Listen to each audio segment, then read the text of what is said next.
Hari ini saya mau sharing firman Tuhan sama teman-teman. Firman Tuhan ini saya kasih judul Are You Okay? Boleh katakan sama-sama Are You Okay? Oke. Kenapa sih ini namanya Are You Okay? Saya pengen cerita, mungkin Ciseli juga tahu ya, di Australia itu ada satu hari yang dicanangkan oleh pemerintah. Kayak hari ini kita memperingati hari apa teman-teman? Ada yang tahu? Ada yang tahu? Hari apa? Kesaktian Pancasila. Ini penting banget loh guys. Kemarin kan baru memperingati G30 SPKI ya. Kalau kalian lihat ada rumah-rumah yang benderanya setengah tiang. Yaitu karena kita memperingati ada setidaknya 7 jenderal besar kita yang meninggal ya, dibunuh. Dimasukin ke lubang buaya tapi actually gak ada buayanya di situ ya. Dan hari ini diperingati sebagai Hari Kesaktian Pancasila, di mana kita bisa mempertahankan Pancasila ini sebagai salah satu dasar ya bagi negara kita. Nah, kalau di Australia ada satu hari yang menurut saya tuh menarik banget, dicanangkan sama pemerintah Australia, namanya Are You Okay Day, ya. Dan saya tuh pertama kali aware ya adanya Are You Okay Day ini adalah waktu saya mau kerja. Dulu saya sempat kerja di Australia, pas lagi jalan dari train station gitu ya, ngelewat station, terus ada tuh orang-orang ngebagiin pamflet sampai nanya, pakai baju kuning gitu ya, dan dia nanya, hey are you okay gitu. Dan banyak orang yang berhenti terus ngobrol gitu ya, terus saya kayak bingung juga sih, maksudnya ngapain lo ditanya sama stranger kok berhenti dan ngobrol gitu. Ternyata pemerintah Australia ini mengadakan satu survei ya. Are You Okay Day ini ditemukan sangat berhasil untuk menurunkan angka bunuh diri di Australia. Wah saya kaget banget, kenapa gitu. Ternyata kalau ini di luar gitu ya, mereka itu ternyata sangat individualistik. Sehingga nggak ada tuh orang yang basa-basi gitu ya nanya, hey how are you gitu, are you okay, apa-apa gitu. Mereka tuh nggak ada sama sekali. Nah ini mengingatkan saya bahwa penting sekali seseorang itu punya orang lain yang tanya sama diri kita, are you okay? Saya hari ini mau tanya gitu sama kalian, hey are you okay? Kadang teman-teman suka jawab biar cepet gitu, oh iya oke. Saya tuh paling sering orang jawabnya gini, apa kabar? Puji Tuhan Ci baik. Wah Tuhan baik luar biasa. Jawabannya standar orang Kristen banget lah ya. Tapi actually kalau kamu beneran ditanya, are you really okay? Berapa kali pertanyaan ini tuh berbalik sama saya bukan berupa jawaban. Kadang berupa tangisan air mata, kadang berupa awkward silence gitu, kayak lama banget dia diam ya. Terus baru mikir kayak actually gak okay sih Ci. Ya. Dan saya mau sama-sama ngingetin teman-teman pentingnya community. Pentingnya sebuah komunitas di dalam kehidupan kita. Nah saya mau memulai dengan firman Tuhan di Galatia 6 ayat 2 sampai 3. Galatia 6 ayat 2 sampai 3. Kita baca sama-sama 1, 2, 3. Bertolong-tolonganlah menanggung bebanmu. Demikian kamu memenuhi hukum Kristus. Sebab kalau seseorang menyangka bahwa ia berarti, padahal ia sama sekali tidak berarti, ia menipu dirinya sendiri. Waktu saya baca ayat ini, saya agak gak ngerti ayat yang ketiga sih.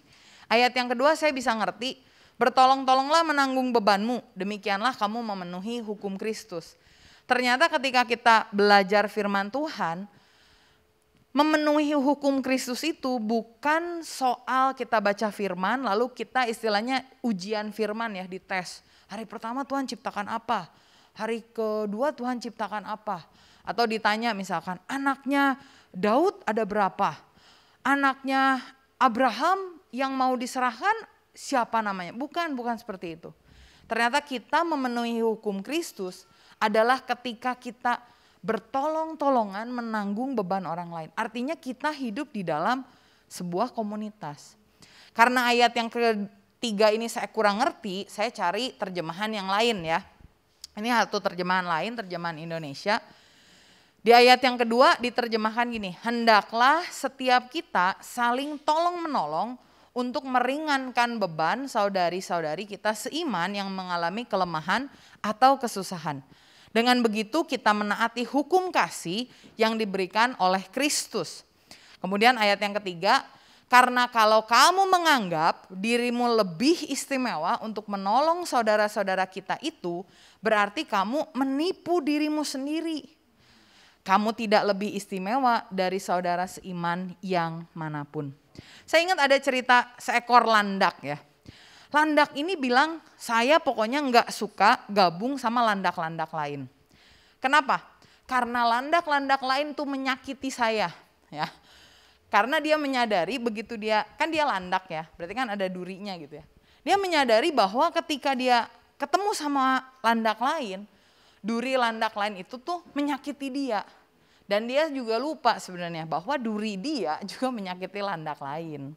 Karena itu dia memutuskan, oke, gue gak mau ikutan lagi persekutuan landak, pertemanan landak, gue mau hidup sebagai landak yang sendiri gitu ya. Tapi teman-teman tahu musim dingin datang dan dia mulai kedinginan.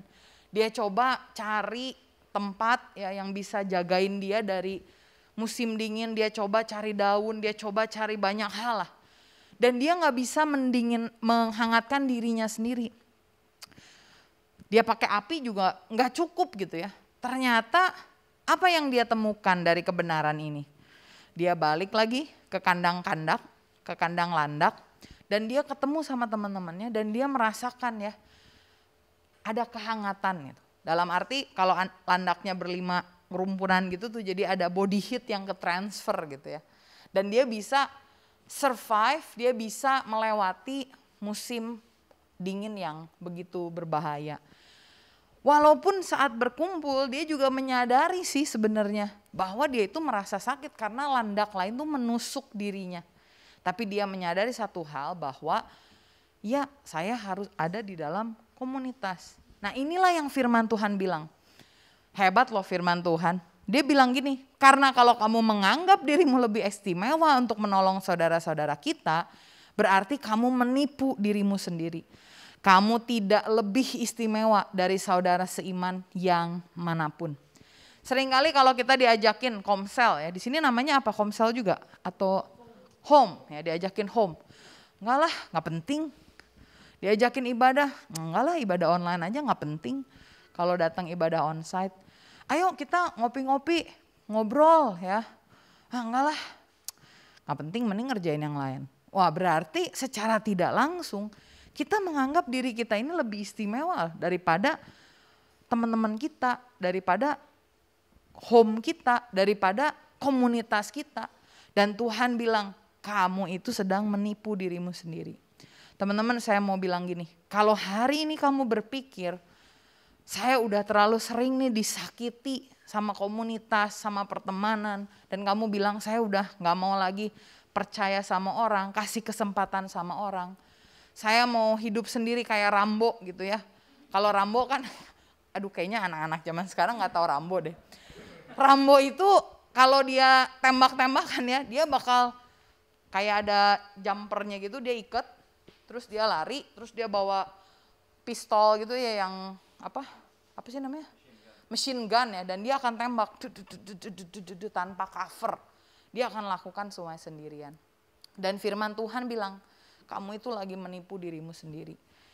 Saya rasa orang yang paling goyah adalah orang yang tidak punya komunitas. Dalam hal apapun. Karena itu saya pengen bilang gini, yuk hari ini sama-sama ingetin diri kita, ingetin teman-teman kita untuk kembali berkomunitas. Dimanapun kita ya home-nya kan pasti beda-beda nih. Tapi dimanapun itu walaupun menyakiti ya, kadang-kadang ada kan temen home yang rese tuh, ya gak usah disebutin namanya. Tapi dia yang sebetulnya membuat hidup kita jauh lebih hidup.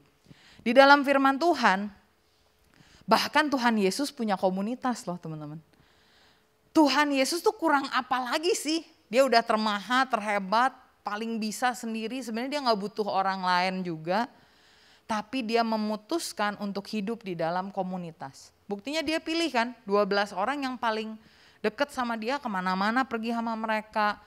Walaupun mereka kadang-kadang pertanyaannya suka lucu gitu ya, tapi tetap Yesus mengambil hal ini sebagai sebuah teladan yang dia tinggalkan untuk kehidupan kita. Ingat ini baik-baik. If you wanna go fast, you go alone. But if you wanna go far, you go together. Kalau kamu mau buru-buru nih, pergi sendiri ya, mau lari misalkan. Kamu pengen lari sendiri, jadi nomor 1 sendiri, jadi paling cepat sendiri. Oke, bisa kamu lari sendiri. Kamu bisa mencapai dengan cepat. Tapi kalau kamu mau berlari jarak jauh, kamu gak bisa jalan sendirian, kamu gak bisa lari sendirian, kamu membutuhkan orang lain di samping kamu.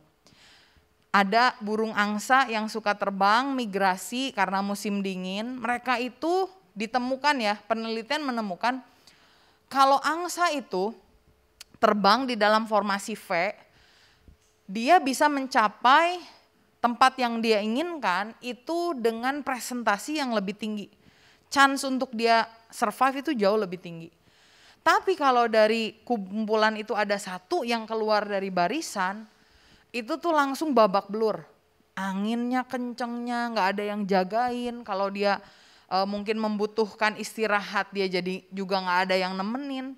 Dan sering kali angsa yang terbang, yang hilang dari kumpulan, itu meninggal di tengah jalan. Karena itu, hidup itu bukan siapa yang paling cepat. Kan hidup itu bukan cepet-cepetan ya. Siapa sih di sini yang hidup mau cepet-cepetan?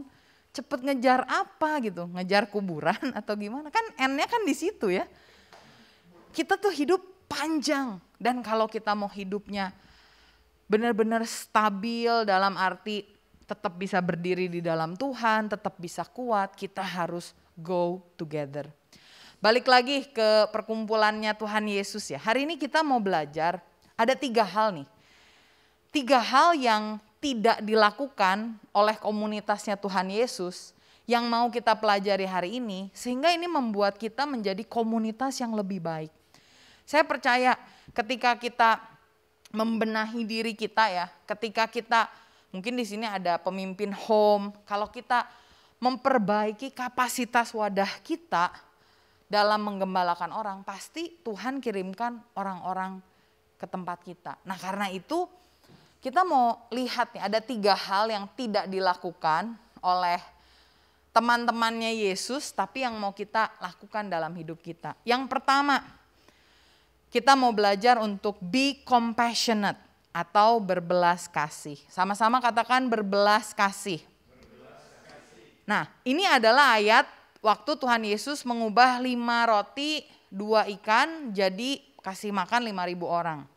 Dalam Matius 14 ayat 15 sampai 17, firman Tuhan bilang gini, menjelang malam murid-muridnya datang kepadanya, kepada Yesus dan berkata, tempat ini sunyi dan hari sudah mulai malam. Suruhlah orang banyak itu pergi supaya mereka dapat membeli makanan di desa-desa. Ini make sense banget. Di sini ada yang pernah nggak ikutan panitia Natal, seksi konsumsi? Ada yang pernah? Wah kalau pernah ya, atau mungkin di sekolahnya jadi OSIS, wah sayang lagi online ya. Kalau lagi onsite tuh ya biasa, kalau ada kegiatan acara sekolah kan suka ada tuh seksi konsumsi. Seksi konsumsi itu repot banget loh. Belum pesennya, terus belum lagi kalau naroknya nggak bener ya, kalau makanannya masih panas terus ditutup, itu bisa basi. Belum pembagiannya, belum ada orang yang marah-marah, pengen minta lebih, belum jatahnya deg-degan. Jadi seksi konsumsi itu selalu deg-degan. Kalau terlalu sedikit deg-degan, kalau terlalu banyak juga deg-degan ya. Karena itu murid Yesus tuh pinter sebenarnya. Dia lihat gini, ya ampun banyak banget nih orang. Sebelum hari mulai gelap banget ya. Murid-muridnya bilang sama Tuhan Yesus, tempat ini sunyi dan hari sudah mulai malam.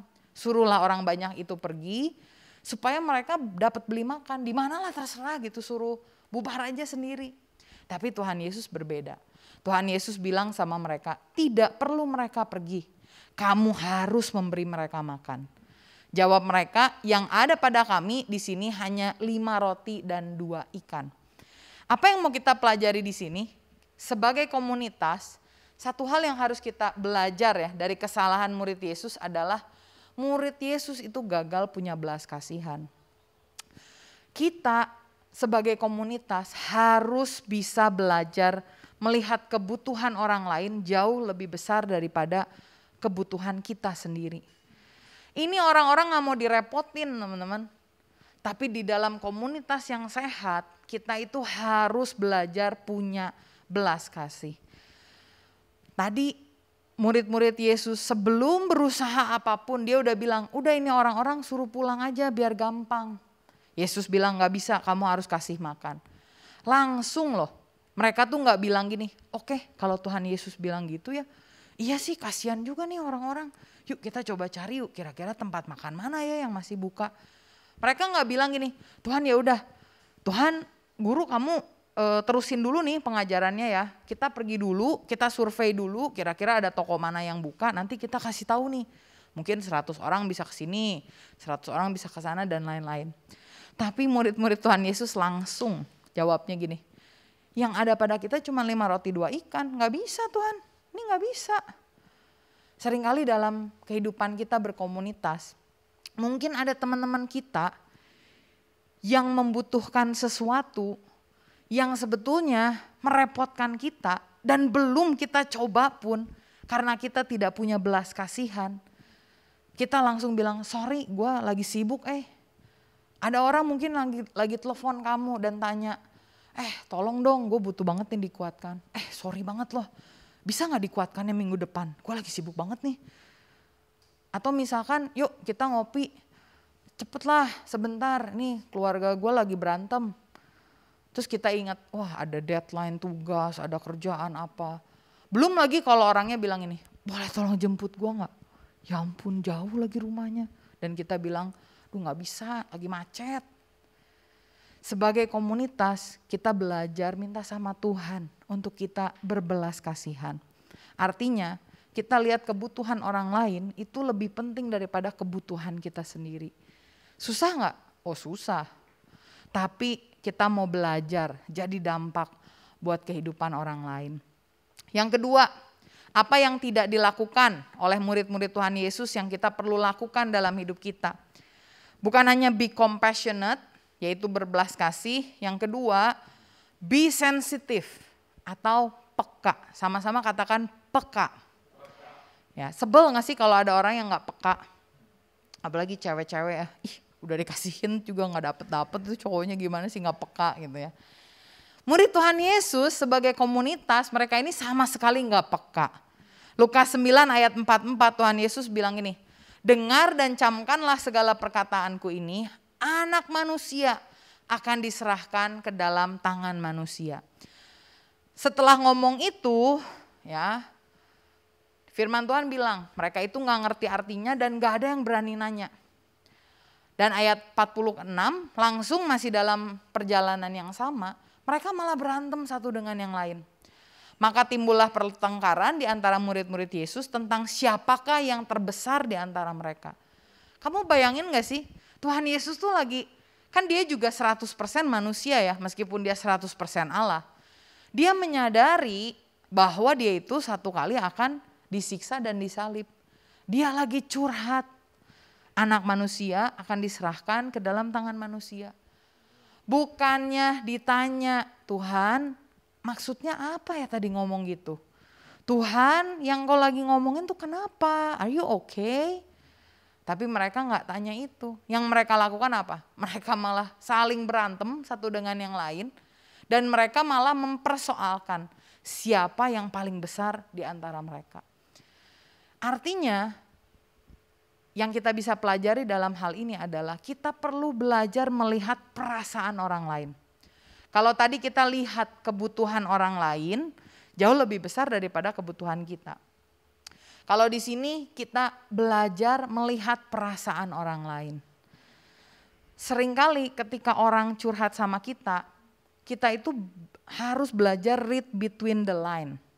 Sesuatu hal yang mungkin dia gak sampaikan, Tetapi itu merupakan perasaan yang terdalam.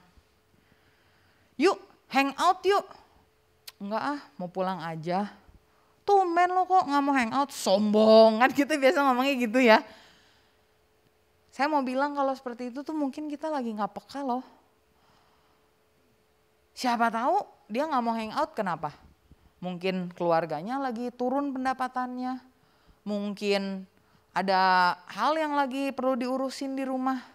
Mungkin perlu ada hal-hal yang dia kurangin dari uang jajannya misalkan. Tapi kita seringkali cepet ngecap teman-teman kita. Kita kurang sensitif, kita kurang peka sama kebutuhan mereka. Atau kadang-kadang gini, ada teman-teman yang telat gitu ya. Wah gimana sih lu telat, ayo. Apalagi dulu kalau tim musik ya, ada latihan telat nih, push up langsung gitu. Tanpa kita pernah tanya gini, kenapa sih lu telat? Tadi di jalan emang kenapa? Oke, memang dia bisa bilang, oh iya telat, gua ngapain dulu gitu. Ya kalau memang dia salah ya kita tegur lah dengan baik-baik ya. Tapi siapa tahu kan di jalan ada permasalahan ya. Siapa tahu ada hal yang perlu dia selesaikan. Atau misalkan gini, ada orang yang mau mundur pelayanan ya. Aku mau mundur dulu pelayanan boleh gak? Kamu kok gak rohani sih? Tuhan tuh udah mati loh buat kamu. Masa kamu mundur dari pelayanan? Bayangin kalau Tuhan Yesus naik ke atas kayu salib, tiba-tiba dia mundur dari salib. Kamu gak selamat loh. Wah, sering kali kita jadi komunitas yang tidak peka. Mari kita belajar untuk melihat perasaan orang lain. Saya juga banyak belajar. Kebetulan saya orangnya ekstrovert. Kalau teman-teman ekstrovert ya, biasa kita ini gagal melihat perasaan orang lain ya. Kalau misalkan dibilangin, iya kak saya lagi ini nih, misalkan putus cinta gitu ya. Alah, cowok yang gitu ditangisin. Dari dulu juga, kan udah dibilangin saya gak setuju. Kadang suka gak peka ya.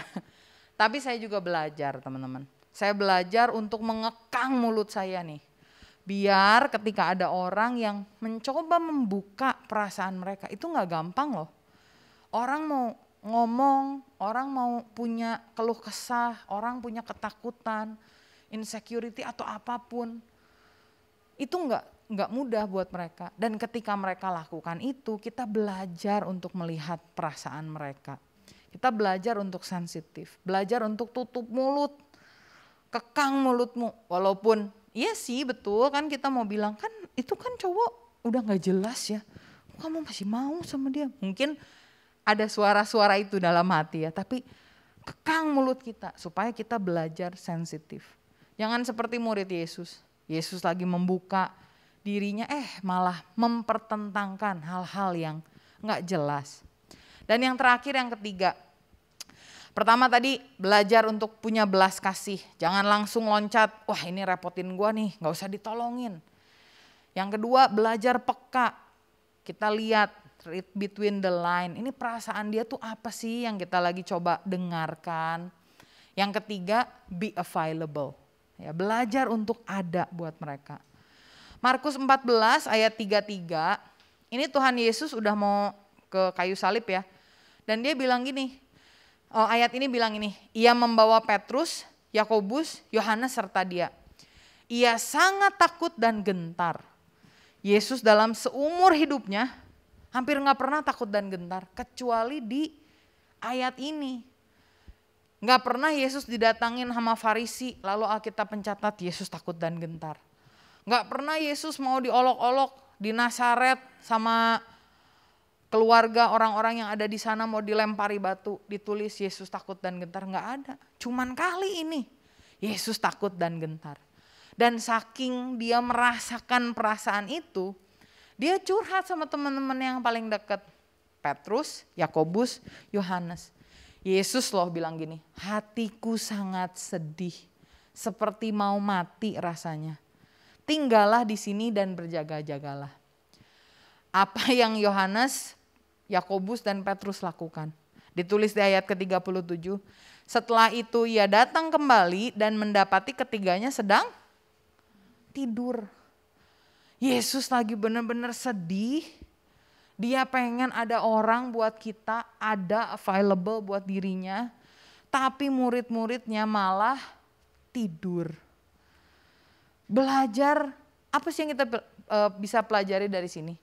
Kita belajar ya untuk, mungkin orang murid-murid Yesus bilang gini, kita juga bisa bantuin apa ya?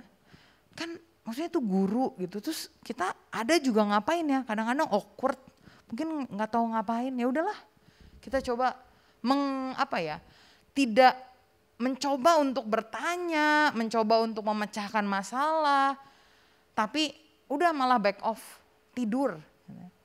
Dalam hidup kita, di dalam komunitas, orang yang curhat sama kita, ya seringkali nggak butuh jawaban loh dari hidup kita. Seringkali mereka tuh cuman pengen kita ada. Karena itu saya mau dorong teman-teman untuk belajar bergerak menolong. Kalau nggak bisa menolong, minimal doain mereka. Kadang kita kalau jadi teman gini ya, Kak aku tuh bingung. Soalnya kalau ada orang yang curhat, aku nggak tahu ayat mana yang harus dibaca. Aku nggak tahu gimana cara nolongnya. Saya mau kasih tahu satu secret ya. Buat saya sampai hari ini, kalau ada orang yang curhat tentang keluarga mereka, saya suka bingung loh. Saya mau ngomong apa ya? Karena suka ada yang bilang gini, aku benci sama papaku. Terus kalau kita nggak sensitif, kita bakal cepet bilang ini, kamu tuh harus mengampuni papamu loh. Kan firman Tuhan bilang hormati ya. Jangan lakukan itu. Kita belajar untuk sensitif, kekang mulut kita, dengerin. Belajar denger dia lagi cerita apa. Dan yang menarik adalah gini, seringkali orang cerita tentang papanya, ketika saya tanya, memang sebenarnya papanya gak layak untuk dihormati. Papa saya pernah melakukan pelecehan terhadap adik saya. Papa saya punya hutang banyak banget, judi, sampai mama saya dikejar-kejar. Keluarga itu udah takut, banyak orang yang cari. Sekarang adik saya susah untuk kuliah karena uangnya itu diambil sama papa saya. Lah sekarang papamu di mana? Di penjara. Wah, kalau saya ditanya gitu jujur ya, kalau dilihat, wah memang sebenarnya nggak layak untuk dihormati. Dan buat kita, kalau dengar kayak gitu gimana? Caranya adalah just be there. Kita ada aja sama mereka. Kita pegang tangan mereka.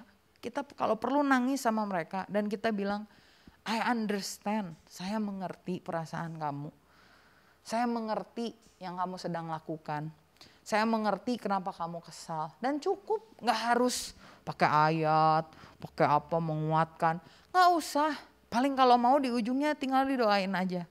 Doain untuk apa? Berikan kekuatan, berikan hikmat, cukup. Itu dong. Berapa kali kejadian dalam hidup saya, ada orang yang bilang ini, oke, saya berkeputusan pokoknya nggak mau ngampunin bapak saya. Ya udah, dalam hal itu kita duduk sama mereka, kita nangis bersama sama mereka, kita bilang udah nggak apa-apa, kalau kamu masih kesel ya it's okay. Aku mau pindah dulu ke rumah saudara yang lain, it's okay kalau memang kamu butuh, ambil 2-3 hari, pergi dulu main sama tante tapi yang pasti kan harus bener ya orangnya. Dan jangan ngejudge gitu, belajar untuk mendoakan. Karena kalau saya yakin di sini ya, Yesus bilang, saya hatinya sangat sedih, saya kayak pengen mati. Yesus gak minta apa-apa loh, Yesus cuma bilang, kamu boleh gak tinggal di sini? Kamu boleh gak berjaga-jaga denganku tuh istilahnya kayak nongkrong bareng yuk sama gue. Tapi mereka malah gagal melakukannya. Mari kita lihat dalam hidup kita, waktu kita berkomunitas. Mungkin di sini ada leader-leader di home, atau mungkin di sini ada anggota home ya, yang mungkin ada 1-2 temennya yang rese banget kayaknya. Terus atau ada 1-2 orang temennya di home tuh yang kayaknya gimana ya? Ya kalau ada dia tuh, kalau nggak ada dia tuh kayaknya lebih gampang gitu, bawain sharing lebih gampang. Terus kayak lebih enak, dinamikanya lebih baik. Tapi ingat, kita belajar untuk jadi komunitas yang lebih baik lagi. Ketika kita punya komunitas yang lebih baik lagi, ketika kita udah mengembangkan hal ini, saya percaya Tuhan akan bukakan orang-orang yang ada di tempat komunitasmu untuk bukan hanya sharing hal yang shallow ya. Kita cuma bilang, ya Gucci, semuanya baik, puji Tuhan. Gimana papa mama? Oh ya baik, padahal papa mamanya lagi lempar-lemparan piring di rumah. Yuk kita sama-sama belajar untuk jadi komunitas yang bisa nanya sama orang, hey are you okay? Dan ketika orang bilang, ya I'm okay, kita tanya lagi, are you really okay? Apakah kamu benar-benar sangat-sangat okay banget? Dan ketika mereka ngomong sesuatu, saya percaya Tuhan yang akan kasih kita hikmat untuk kita bisa menolong orang tersebut. Yang penting kamu punya belas kasih, kamu belajar untuk peka, dan kamu available buat dia. Saya mau close dengan statement ini. Everybody will always need somebody. Saya senang lagu ini ya. Lean on me when you're not strong. Ada yang tahu lagunya? Gimana sih ininya? I'll have to carry on gitu kan. Oh it won't be long. Apa? I'm gonna be somebody to lean on. Sekarang teman-teman, setaf apapun orang itu, sekeren apapun dia, seapapun Instagramnya dia, saya percaya dia itu membutuhkan seseorang untuk lean on, untuk bisa mendukung dia.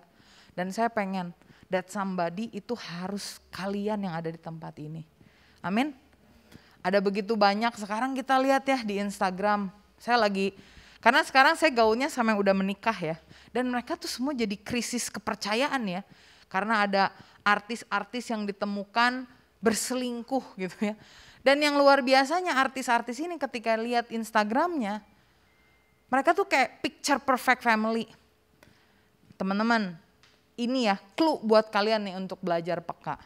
Kalau ada teman kalian yang always happy all the time, selalu senyum, selalu oke, selalu baik, kayaknya gak pernah down, mungkin dia adalah orang yang kamu perlu tanya, are you okay? It's okay not to be okay. Orang Korea nih, drama Korea ya. Tapi saya rindu untuk kita di sini bisa menjadi komunitas yang makin baik lagi, yang makin baik lagi dan makin baik lagi. Dan saya yakin ketika kita go together, we will go far together. Kita akan pergi ke tempat-tempat yang jauh, kita akan mencapai banyak hal-hal yang luar biasa yang Tuhan sediakan. Karena setiap dari kita membutuhkan komunitas, meskipun saling gontok-gontokan, ya kayak saudara sering ribut ya. Tapi ketika saudaranya gak ada kan kita kehilangan. Karena itu kita belajar untuk bertumbuh terus di dalam komunitas. Dan juga mengundang teman-teman lain untuk bisa berkomunitas dengan kita. Amin. Mari kita sama-sama bangkit berdiri.